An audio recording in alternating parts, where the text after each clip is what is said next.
சுப்பிரமணிய சிவா 6 அடி உயரம், ஆஜானு பாகவாத தோற்றம், சந்தன நிறம், நல்ல சரீரம், நல்ல சாரீரம். சிவம் பேசினால் சவம் எழுந்து நிற்கும். சிவம் பேசினால் புழுக்களின் உடம்பில் புலிகளின் ரத்தம் ஊறும். சிவம் பேசினால் புல்லாங்குழலில் புரட்சி வெடிக்கும். சிவம் பேசினால் புல்லின் நுனியில் புதுமை இருக்கும். அந்த சுப்பிரமணிய சிவா 6 அடி மேனியோடு சிறைக்கு சென்றான். சந்தன மேனியோடு தொழுநோயாளிகள் பெய்து வைத்த சிறுநீரை குடிக்கச் சொன்னார்கள். குடித்தான். வெளியில் வரும்பொழுது கை அகப்பை, கால் கலப்பை. அதான் நிலைமை. உங்களுக்கு தெரியுமா? நீ யார்? எங்கள் மண்ணை ஆளுவதற்கு உனக்கு என்ன அதிகாரம்? 6 அடி நிலம் கூட தர முடியாது நாயே. வெளியேறந்தான் மாமன்னன் பகதூர் ஷா. வைஸ்ராயாக முடிசூட்டிக் கொண்டான். வெள்ளையனுக்கு இடமில்லை, நானே வைஸ்ராய் என்று அறிவித்தான். நீயா வைஸ்ராய்? ஆயுதத்தின் மூலமும் ஆதிக்கத்தின் மூலமும் ஆதிபத்தியம் செய்த வெள்ளைய ஆதிபத்தியம். வைஸ்ராய் பகதூர் ஷாவை கைது செய்து சிறையில் அடைத்தான். ஜெயில இருக்கான். பசி, நல்ல பசி. காலை உணவு தாருங்கள்னு கேட்கிறான். ஒரு தட்டுல வெள்ளை துணியை மூடி, இதோ உங்கள் காலை உணவுன்னு போலீஸ் கொண்டு கொடுக்கிறாங்க. வெள்ளை துணியை விலக்கிட்டு பார்த்தா அவன் வெட்டப்பட்ட 2 புதல்வர்களின் தலை அதில் இருந்தது. இப்படி வாங்கிய சுதந்திரம் அதே வெள்ளக்காரனுக்கு தரவாக்கிறியே. நாடாளுமன்றத்தில் சில்லறை வணிகத்தில் அந்நிய முதலீடு எப்படியாய் விவாதத்திற்கு வந்த பொழுது எல்லா கட்சிகளும் தங்கள் ஆண்மையை இழந்தன. எல்லா கட்சிகளும் நிலை போயிற்று. முலாயம் சிங் யாதவ் பேரளவிற்கு எதிர்த்தார், பேரத்திற்கு படிந்தார்.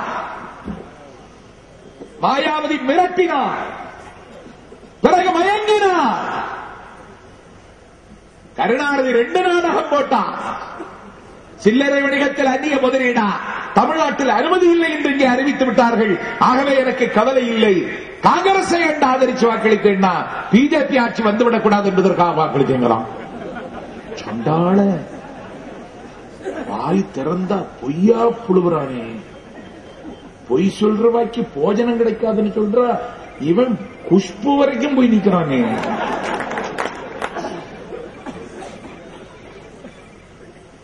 என்னடா சண்டாளா? சில்லறை வணிகத்தில் அந்நிய முதலீட்டை ஆதரிச்சு காங்கிரசுக்கு ஓட்டு போட்டுட்ட, 5 கோடி சில்லறை வியாபாரிகளை தெருவில் விட்டுட்ட, 20 கோடி விவசாயிகளை வயலுக்கு பாழாக்கிட்ட. கேட்டா பிஜேபி வந்துடக்கூடாது என்று சொல்லிட்டு நான் ஓட்டு போட்டு சொல்றேன். நான் கேட்கிற பிஜேபி மந்திரி சபையில் நீ இருக்கலையா? வாஜ்பாய் அமைச்சரவையில் முரசொலி மாறனுக்கு உயர்ந்த உத்தியோகத்தில் கொண்டு போய் உட்கார வைக்கலையா? வர்த்தகத்துறை அமைச்சராக அவனுடைய முரசொலி மாறன் உலகமரம் அளவர்களையா? 10,000 கோடிகளை சுருட்டலையா? மூச்சு பேச்சற்று செத்து கிடந்தது மாதிரி கிடந்த பொழுதும் லாகா இல்லாத அமைச்சராக சம்பளம் வாங்கலையா? கார்பரேட் ஆஸ்பத்திரியில் படுத்து கிடந்து மத்திய அரசாங்கத்தினுடைய வருமானத்தில் உங்க குடும்ப வாழ்க்கை நடத்தலையா? கதை விடுறீங்க. நாடாளுமன்றத்தில் சில்லறை வணிகத்தில் அந்நிய முதலீட்டு பிரச்சனையில் என் பெருமைக்குரியவர்களே, சமரசம் செய்து கொள்ளாமல் துணிந்து நின்று போராடிய ஒரே கட்சி, ஆண்மை உள்ள கட்சி அனைத்து இந்திய அண்ணா திராவிட முன்னேற்ற கழகம் மட்டும்தான்.